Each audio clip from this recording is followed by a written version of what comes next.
प्रीति Odia tutorial को आपण मानक स्वागत। आज विषय वस्तु हूँ आमर सभ्य जमीदार जहाँ को लिखिं फकीर मोहन सेनापति। आम जदि कहवा एकाधारे फकीर मोहन मतरे सभ्य जमीदार अर्थ हो उत्तम जमीदार को चल पारुथिबा मनीष बा धनी श्रेणीर व्यक्ति बा सभ्य उत्तम जमीदार को आम कहवा। आम ता पूर्व विषय को जीवा पूर्व फकीर मोहन विषय जानिबा लेखकों परिचय। फकीर मोहन सेनापति 1843 मसीह जन्मग्रहण करते 1918 मृत्यु। से मकर संक्रांति जन्मग्रहण करते रज संक्रांति मृत्युवरण कर फकीर मोहन सेनापति को संक्रांति पुरुष बोली कहुए। फकीर मोहन सेनापति को व्यास कवि कथा सम्राट सरस्वती फकीर मोहन भी कहुए। से आधुनिक ओडिया साहित्यर नवनिर्माता भाव जनाशुना। अनुवाद पाठ्यपुस्तक भ्रमण वृत्तांती प्रबंध आत्मजीवनी आदि साहित्यर विभिन्न भाग क्षुद्र उपन्यास एवं रचनारे से प्रतिभा अर्जन करिसेंते। तांकर क्षुद्रगल्प रेवती मध्य साहित्यर प्रथम क्षुद्रगल्प भाव में परिचित।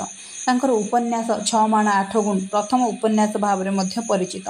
फकीर मोहन सेनापति व्यतीत ओडिया साहित्यर स्रष्टा आदि एपरी फलक होई नाहंती जे एपरी कथा सम्राट भाव में कथाकार भाव में ओडिया साहित्य सुपरिचित। आम जदि कहवा खाली गल्प क्षेत्र नुह से कविता क्षेत्र में मध्य अग्रणी थिले। तांकर गल्प स्वल्प मध्य 2 खंड तमर कौन होइचे ना संकलित होइचे। तांकर क्षुद्र गल्प गुड़िकरे नारी शिक्षा प्रति जाग्रत बाल्य विवाह कन्या सुकन्या धर्मर सठता महाजन जमीदार शोषण ए सब प्राधान्य। तांकर उपन्यास 4टी 6 माण 8 गुंठ लछमा मामू प्रायश्चित एवं से सब 4टी उपन्यास आम पाखे सुपरिचित। ता सहित कहवाक गले रामायण भागवत श्रीमद् भागवत गीता ए सब मध्य से अनुवाद करिसेंते एवं से आत्मजीवनी चरित ओडिया साहित्यर प्रथम आत्मजीवनी नाम मध्य सुपरिचित। धूली अवसर बासरे उपहार पुष्पमाला बौद्ध कविता ये सब तांकर मध्य बहु गीतिका मान कविता मान से रचना करथिले एवं भारत इतिहासर प्रथम भाग द्वितीय भाग मध्य से रचना करिसेंती। व्याकरण मध्य से उपलब्धि करिसेंती। हमें सभ्य जमीदार रे इंग्रजी भाषार कुप्रभाव उपरे किपरि आमर नव्य दाम्पत्य जीवन को से अविवाहित भाव में बिताउथिबा जीवन एवं विवाहित पर किपरि मातृ और पितृंकर समस्त अर्थ उपार्जन को त्याग कर देइछन्ते ता उपरे वर्णना करिसेंते फकीर मोहन सेनापति। सभ्य जमीदार रे गल्प हेउछि इंग्रजी शिक्षा प्राप्त नव्य शिक्षितों प्रति एक आमर अनासक्त भाव। गल्पर आरंभ रे बाबू बलराम गाँ ए सबू अभिहित होइछि। आ किपरि निज पितृ संपत्ति को क्षुण्ण कर देइछिबा संतान एवं माता को प्रश्रय न देउथिबा सभ्य मानक भितर रहुथिबा जमीदार। एथरा फकीर मोहन सेनापति विषय वस्तु को जीवा। सभ्य जमीदार बाबू बलराम बल कलिकता बड़ बजार जड़े गदियान महाजन। एथिरे आसुची प्रथम चरित्र उपाख्यान आसुची कहार ना बलराम बल जे बड़ बजार कलिकतार गदियान महाजन। गदियान अर्थ हेउछि ख्यातिनामा बा जहाँकर ख्याति अत्यंत उच्चरे। उत्कल समस्त बेपारी दंडीदार। दंडीदार अर्थ दलाल बा जहाँ पाखु माल आमदानी और रप्तानी हुए। समस्त माल आमदानी रप्तानी तांको हाथ बाटे दे होई थाए। अर्थ तांको नजर बंदी पूर्वर कौन सी जिनिस पत्र कौन बेपार होई पारे ना। लक्ष लक्ष टंकार कारोबार। ढेर वर्ष तलर कथा। रेल नाम तो कहीं शुणी नथिले। स्टीमर मध्य चालू नथिला। तुमर ये जब कहुव रेलर अर्थ आम रेलवे को कहीपर। स्टीमर अर्थ जल जहाज को कहुए। बालेश्वर जहाज माल आमदानी रप्तानी हुए। अर्थ कलिकतार माल बालेश्वर आसे बालेश्वर आमर उत्कल बा ओडिशा को आसे। लक्ष लक्ष टंकार कारोबार हुए किंतु आम उत्कल को न आसी प्रथमे बालेश्वर जहाज तुमर आमदानी होता से लक्ष लक्ष टंका कारोबार। आउ कौन कही थाए ना जल जहाज मध्यम आसी थाए केउठा को बालेश्वर को। से पुणी रेल लोक मैंने रेलर ना शुणी नथिले किंतु स्टीमर माने जहाज मध्य चालू नथिला। आसुथिला कोथरे ना ଜାହାଜ ମାନଙ୍କରେ ଆସୁଥିଲା ବା ଯେଉଁଟା ଆମର ଘାଟ ଭିଡ଼େ କେଉଁଠି ବାଲେଶ୍ୱରରେ। କଲିକତା ଆମଦାନୀର ମାଲ ମଧ୍ୟରେ ଧୂଆଁପତ୍ର ପ୍ରାଧାନ୍ୟ। କଲିକତାରୁ ଉତ୍କଳ ଆସୁଥିବା ଓଡ଼ିଶାକୁ ଆସୁଥିବା ସବୁଠୁ ମୁଖ୍ୟ ଜିନିଷ ହେଉଛି ଧୂଆଁପତ୍ର ବା ଆମେ ଯେଉଁଥିରେ ବିଡ଼ି ତିଆରି ହୁଏ ବୋଲି କହିପାରିବା। କଲିକତାରୁ ମାଲ ଆସି ବାଲେଶ୍ୱର ବନ୍ଦରରେ ଜାହାଜରୁ ଘାଟ ଭିଡ଼େ। ଆମେ ଯଦି କହିବା କି ବାଲେଶ୍ୱର ବନ୍ଦରରୁ ଯେତେବେଳେ କ'ଣ ଆସେ ଧୂଆଁପତ୍ର ଆମଦାନୀ ହୁଏ ବା ରପ୍ତାନି ହୁଏ, ସେତେବେଳେ ଆସିକି କଲିକତା ଆମଦାନୀ ମାଲ ଆସି ଧୂଆଁପତ୍ର ଭାବରେ ଆମର ଘାଟ ଭିଡ଼େ ବା ଜାହାଜ ଆସି ବନ୍ଦର ପାଖରେ ଲାଗେ ବା ସେଇଠୁ କ'ଣ ହୁଏ ନା ରେଳ ତ ଚାଲୁନଥିଲା, ବଳଦ ଗାଡ଼ି କିମ୍ବା ବଳଦ ଗାଡ଼ିର ସାହାଯ୍ୟରେ ଉତ୍କଳକୁ ରପ୍ତାନି କରାଯାଉଥିଲା। ଏସବୁ ମଧ୍ୟରେ ଧୂଆଁପତ୍ରର ଯେଉଁ ପ୍ରାଧାନ୍ୟତା ରହିଛି କେବଳ ବଳବାବୁଙ୍କ ପାଖରୁ ହିଁ ଜମିଦାରମାନେ କିଣୁଥିଲେ।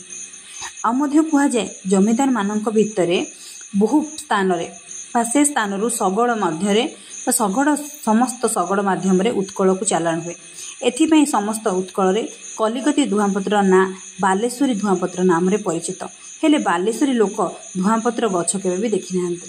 ଆମେ ଯଦି କହିବା କି ଯେଉଁ ଧୂଆଁପତ୍ର ଗୁଡ଼ିକ କଲିକତାରୁ ବାଲେଶ୍ୱର ଆସୁଥିଲା ଆଉ ବାଲେଶ୍ୱରରୁ ଉତ୍କଳ ଆସୁଥିଲା ବା ଓଡ଼ିଶାକୁ ଆସୁଥିଲା, କିନ୍ତୁ ବାଲେଶ୍ୱରୀ ନାମରେ ଓଡ଼ିଶାରେ ପ୍ରଚଳିତ ଥିଲା, ବାଲେଶ୍ୱରୀ ଧୂଆଁପତ୍ର ନାଁରେ। କିନ୍ତୁ ବାଲେଶ୍ୱରର ଲୋକମାନେ ଧୂଆଁପତ୍ର ଗଛ କେବେ ଦେଖିନଥିଲେ କିମ୍ବା ସେମାନେ ଜାଣିନଥିଲେ ଧୂଆଁପତ୍ର କ'ଣ, ନିଶା ଦ୍ରବ୍ୟ କି ଭଲ ଜିନିଷ, ସେମାନେ କିଛି ବି ଜାଣିନଥିଲେ। କିନ୍ତୁ କଲିକତାରୁ ସିଧାସଳଖ ଓଡ଼ିଶାକୁ ନ ଆସି ବାଲେଶ୍ୱର ବାଟ ଦେଇ ଆସୁଥିବାରୁ ଆମକୁ ଏହି ଧୂଆଁପତ୍ରର ନାଁ ବାଲେଶ୍ୱରୀ ଧୂଆଁପତ୍ର ନାମରେ ପରିଚିତ ହୋଇଥିଲା। ଉତ୍କଳବାସୀଙ୍କ ପାଖରେ ଏହା ବାଲେଶ୍ୱରୀ ଧୂଆଁପତ୍ର ନାମରେ ପରିଚିତ। ଆଉ ମଧ୍ୟ ଢେର କଥା କୁହାଯାଇଛି ବାଲେଶ୍ୱରୀ ଧୂଆଁପତ୍ର ନାଁରେ ଫକୀରମୋହନ ସେନାପତି କହିଛନ୍ତି। ଚାଲ ଦେଖିବା। ଧୂଆଁପତ୍ର କାରବାର ବଡ଼ କଠିନ। କଠିନର ଅର୍ଥ କଷ୍ଟଦାୟକ। କାହିଁକି କୁହାଯାଇଛି? କାହିଁକିନା ଧୂଆଁପତ୍ର ହେଉଛି ଗୋଟେ ବେଆଇନ କାରବାର, ଯାହାକୁ କରିବାକୁ ହେଲେ ଆମ ପାଖରେ ସବଳତା ରହିବା ଆବଶ୍ୟକ। ଘୋଡ଼ା ଚଢ଼ା ମହାଜନ କଥା ପଦକେ ଘାସ କାଟେ, ଘାସ କଟା ଘୋଡ଼ା ଚଢ଼େ। ଅର୍ଥ ବେଆଇନ କାରବାର କଲେ ରାତିକ ମଧ୍ୟରେ ଆମେ ଧନୀଶୀଳ ବ୍ୟକ୍ତି ହୋଇପାରିବା ଓ ଧନୀଶୀଳ ବ୍ୟକ୍ତି ମଧ୍ୟ ରାତିକ ମଧ୍ୟରେ ଘାସ କଟା ବ୍ୟକ୍ତି ମଧ୍ୟ ହୋଇପାରେ ବା ତଳିତଳାନ୍ତ ବା ଦରିଦ୍ର ହୋଇଯାଏ। ସେଥିପାଇଁ ଏ ପଦଟି ଲୋକ ରୂଢ଼ି ହିସାବରେ ଫକୀରମୋହନ ସେନାପତି ବର୍ଣ୍ଣନା କରିଛନ୍ତି। ଘୋଡ଼ା ଚଢ଼ା ମହାଜନ କଥା ପଦକେ ଘାସ କାଟେ, ଘାସ କଟା ଘୋଡ଼ା ଚଢ଼େ। ଯାହାର ଅର୍ଥ ହେଉଛି ଆମେ ଯଦି ବେଆଇନ କାରବାର କରିବା ରାତି ମଧ୍ୟରେ ଧନୀଶୀଳ ବ୍ୟକ୍ତି ହୋଇପାରିବା ଓ ଧନୀଶୀଳ ବ୍ୟକ୍ତିରେ ମଧ୍ୟ ଦରିଦ୍ର ହୋଇପାରିବା। ଏ କଥାକୁ ଉକ୍ତ ଲୋକ ରୂଢ଼ି ହିସାବରେ ଆମେ ବ୍ୟବହାର କରନ୍ତି। ମହାଜନେ ବୋଲନ୍ତି ଦୋକ୍ତା କାରବାର ଆଉ ଗୋଖର ସାପ ଖେଳେଇବା କଥା ସମାନ। କାହିଁକି କୁହାଯାଇଛି? କାହିଁକି ନା ଗୋଖର ସାପ ହେଉଛି ଗୋଟେ ବିଷଧର ସାପ, ଯାହାକୁ ଆମେମାନେ କ'ଣ କରିବା ଆୟତ୍ତ କରି ରଖିବାଟା ବହୁତ କଷ୍ଟଦାୟକ। ଖେଳିବା ସମୟରେ ଅନ୍ୟମନସ୍କ ହେଲେ ଆମକୁ ସେ କାମୁଡ଼ି ଦେବାର ସମ୍ଭାବନା ଯଥେଷ୍ଟ ଅଧିକା। ସେହିପରି ଧୂଆଁପତ୍ର କାରବାର କଲେ ଯଦି ବିଳମ୍ବ ଅବସ୍ଥାରେ ଯଦି ଟିକିଏ ଆଖିରୁ ମାଲ ହଜିଯାଏ, ତାହେଲେ ଆମେ କ'ଣ କରିବାର ଅଛି ନା ସେସବୁ ପୋଲିସ ହାତରେ ପଡ଼ି ଆମେ ମଧ୍ୟ ଜେଲ୍ ଯିବାର ସମ୍ଭାବନା ଅଛି। ସେହି କାରଣରୁ ଏଠି ମହାଜନମାନେ କହନ୍ତି ଦୋକ୍ତା କାରବାର କରିବା, ଯାହା ଗୋଖର ସାପ ବା ବିଷଧର ସାପକୁ ଖେଳେଇବା ସମାନ ଜିନିଷ। ବାସନାରେ ରଙ୍ଗାରେ ମାଲ ସମାନ ବା ଆମେ ଯେଉଁ ମାଲ ଆସେ ଧୂଆଁପତ୍ର ତା ବାସ୍ନା ଓ ରଙ୍ଗରେ ସମାନ ବୋଲି କୁହାଯାଇଛି। ଆଉ ସେହି ମାଲ ମହଣ 20 ତ ସେଇ ମାଲ ମହଣ 40 ଟଙ୍କା। ଏଇଟାକୁ ଆମେ ଉକ୍ତିକୁ ଭଲ ଭାବରେ ବୁଝିବା। କାହିଁକି କୁହାଯାଇଛି? କାହିଁକି ନା ସେହି ରଙ୍ଗ ଆଉ ମାଲ ବାସ୍ନାରେ ଯେହେତୁ ସମାନ ହୋଇଥାଏ, ବିକ୍ରିକର୍ତ୍ତା ବା ଯିଏ ବିକ୍ରେତା ତା ହାତରେ ନିର୍ଭର କରେ ମାଲକୁ କିପରି ସେ ବିକ୍ରି କରିବ। ଆମ ଗୋଟେ କହନ୍ତି ଯେ କହିପାରିବ ପଚା ପରିବା ବି ବିକ୍ରି କରିପାରେ। ସେମିତି ଯଦି ଜଣେ କହି ବୋଲିକି ଦେଇପାରିବ ତାହେଲେ ଅଧିକ ଦରରେ ସେ ବିକ୍ରି କରିପାରିବ। ଯଦି କହି ବୋଲିକି ନ ଦେଇପାରେ ତାହେଲେ ଆମେ କ'ଣ କରେ ନା ବିକ୍ରେତା ଆମର ଲସ୍ ଖାଏ ବା ତାର କ୍ଷତି ହୁଏ। ସେଥିପାଇଁ କୁହାଯାଇଛି ମାଲ ରଙ୍ଗରେ ଓ ବାସ୍ନାରେ ସମାଧାନରେ ମଧ୍ୟ ସେହି ମାଲ ମହଣ କ'ଣ କୁହାଯାଇଛି 20 ଟଙ୍କା ତ ସେଇ ମାଲ ମହଣ 40 ଟଙ୍କା। ଚିହ୍ନରା ଦଣ୍ଡିଦାର ନ ଧରି ଲୋକ ଧୂଆଁପତ୍ର କିଣିବାକୁ ଭରସନ୍ତି ନାହିଁ। ଭରସନ୍ତି ନାହିଁର ଅର୍ଥ ହେଉଛି ଭରସା କରନ୍ତି ନାହିଁ। କାହିଁକି ନା ଦୋକ୍ତା ହେଉଛି ଗୋଟେ ବେଆଇନ କାରବାର ବା ଧୂଆଁପତ୍ର ହେଉଛି ଗୋଟେ ବେଆଇନ କାରବାର। ଯଦି ଏହାକୁ ବିନା ଚିହ୍ନରା ଦଣ୍ଡିଦାର ନହେଲେ କିଣିଛନ୍ତି ତାହେଲେ ଠକିବାର ସମ୍ଭାବନା ମଧ୍ୟ ଯଥେଷ୍ଟ ଅଧିକା। ସେଥିପାଇଁ ଦୋକାନୀ ମାନେ କ'ଣ କରନ୍ତି ନା ଚିହ୍ନରା ଦଣ୍ଡିଦାର ନହେଲେ କ'ଣ କରିବେ ନାହିଁ ନା ଧୂଆଁପତ୍ର କିଣିବେ ନାହିଁ। ବଳରାମ ବଳ ଜଣେ ଚିହ୍ନରା, ଏଥିପାଇଁ ଓଡ଼ିଶାରେ ନାମ ଡାକ। ଡାକର ଅର୍ଥ ହେଉଛି ସୁପରିଚିତ ବା ସମସ୍ତଙ୍କ ପାଖରେ ଜଣାଶୁଣା। ସେଥିପାଇଁ ଧୂଆଁପତ୍ର କାରବାର ବେଆଇନ କାରବାର କରୁଥିବା ଦୋକାନୀମାନଙ୍କ ପାଖରେ ବଳରାମ ବଳ ଚିହ୍ନରା ଅଟନ୍ତି। ଚିହ୍ନରା ଅର୍ଥ ଚିହ୍ନିଥିବା ବ୍ୟକ୍ତି। ଆଉ ସେଥିପାଇଁ ଓଡ଼ିଶାରେ ସମସ୍ତେ ତାଙ୍କୁ ଜାଣନ୍ତି, ତାଙ୍କ ନାମଟି ଜଣାଶୁଣା ଅଟେ। ଆଉ ମଧ୍ୟ କ'ଣ କୁହାଯାଇଛି, ମହାଜନଙ୍କ ଘର ଯାଜପୁର ଅଞ୍ଚଳରେ। ମହାଜନଙ୍କ ଘର କେଉଁଠି ନା ଯାଜପୁର ଅଞ୍ଚଳରେ ବୋଲି କୁହାଯାଏ। ଗ୍ରାମର ନାଁ ଜଣା ନାହିଁ, ମାନେ ଯାଜପୁର ଅଞ୍ଚଳର କେଉଁ ଗ୍ରାମରେ ବଳରାମ ବଳଙ୍କ ଘର ତାହା କେହି ଜାଣିନାହାନ୍ତି।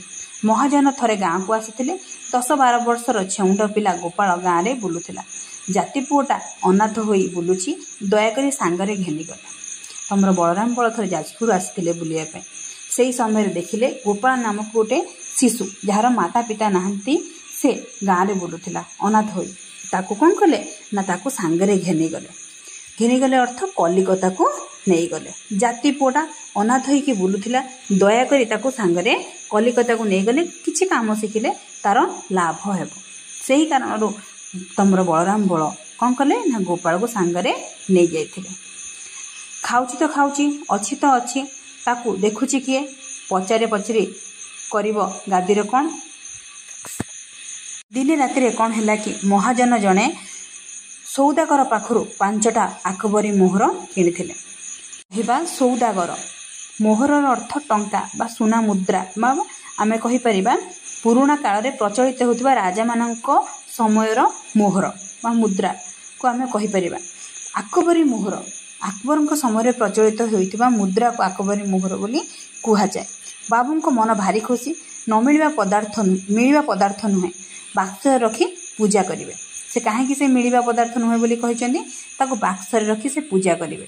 ଆଉ ମଧ୍ୟ କ'ଣ କରିବେ? ମୋହର ପୁଟୁଳିଟା ଧରି ବସିଛନ୍ତି। କେତେବେଳେ ତଳେ ରଖିଦେଲେଣି। ପାଇକରା, ମହାଜନ, ମୋଟୁଆ, ଜମିଦାର ତମର ହିସାବ ପତ୍ର ଛିଡ଼େଇବାକୁ ରାତି ଘଡ଼ି 6 ହେଲାଣି। 6 ଘଡ଼ି ହୋଇଗଲାଣି ପଇସା ପତ୍ର ଛିଡ଼େଇବା ପାଇଁ।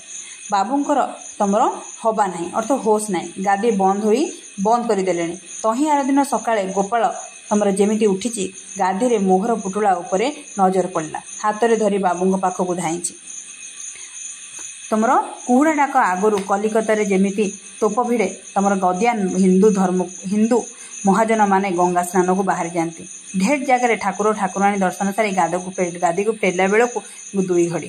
ତମର ଧର୍ମ କାର୍ଯ୍ୟ କରିବାକୁ ସେଇଟା ହେଉଛି ଅସଲ